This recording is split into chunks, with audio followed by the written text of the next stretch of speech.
Hi, I'm Daniel, and I'll be refuting the claim that problematic internet usage is an addiction.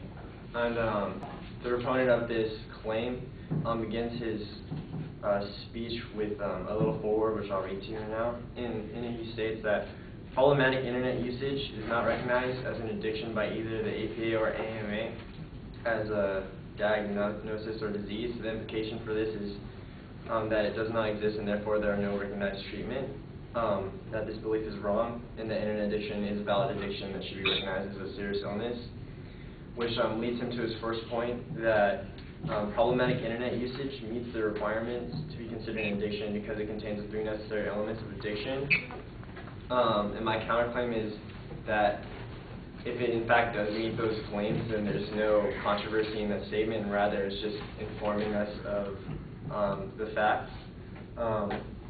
According to an article on the American Medical Association's website, the AMA committee heard a testimony on the subject of internet addiction and concluded that formal usage of internet usage being considered an addictive illness would be premature, and decided to forward their report to the American Psychological Association for further exploration.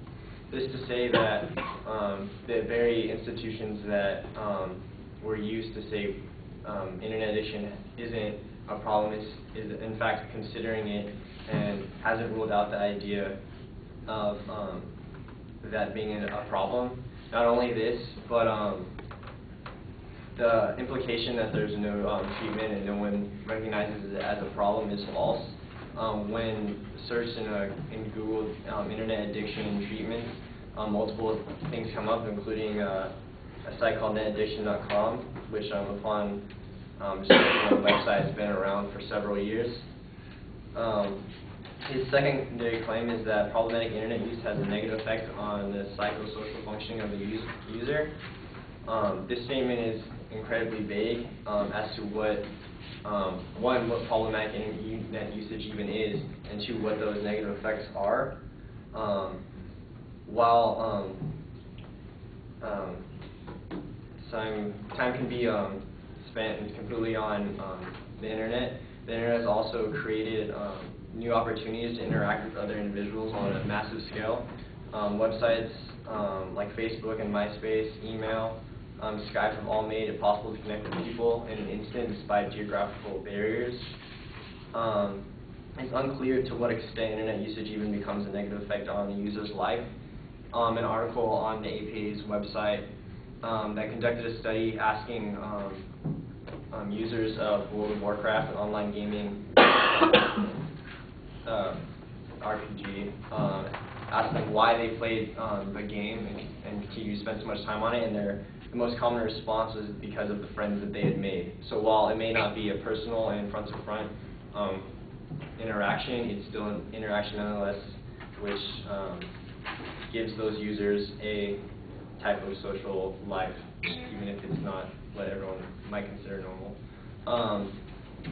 His third claim is that problematic internet use manifests the physical symptoms for its users that are similarly seen in other recognized addictions. And I'd like to point out that it may not be the fact that they're playing video games as to what they're doing while they're on the internet sitting down on a computer.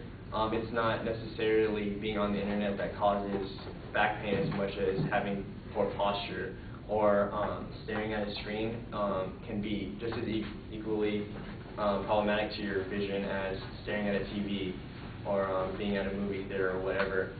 So I just like to point out that that while doing that may cause those things, it's not the action itself as what you do while you're using the internet. So yeah, that's it.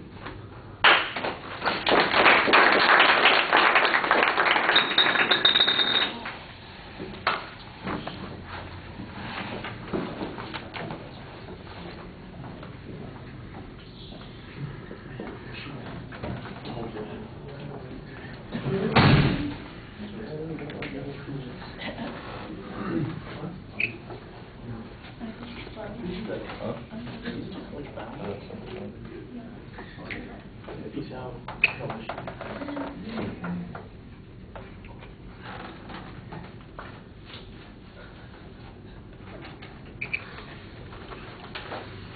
All right. The main issues listed clearly on the first point. You've got this kind of circular argument where, in essence, you're suggesting that, well, if they acknowledge that there is a discussion of it, then there must be no dispute on it. But your own quote seems to suggest that there's a dispute on this particular issue. So I think you're spinning your wheels on that particular point. It doesn't get you what you want. I thought the better argument was that there are other criteria that show that this is being treated this way. In other words, that this is not the criteria that we necessarily have to go by, that there are other criteria, and then you've got the example about treatment things that are being suggested. And I thought that that was interesting.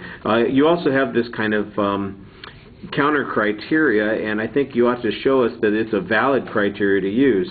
Your movement to the second point was clear. I like the idea that it's a matter of perspective. You kind of explain all of that.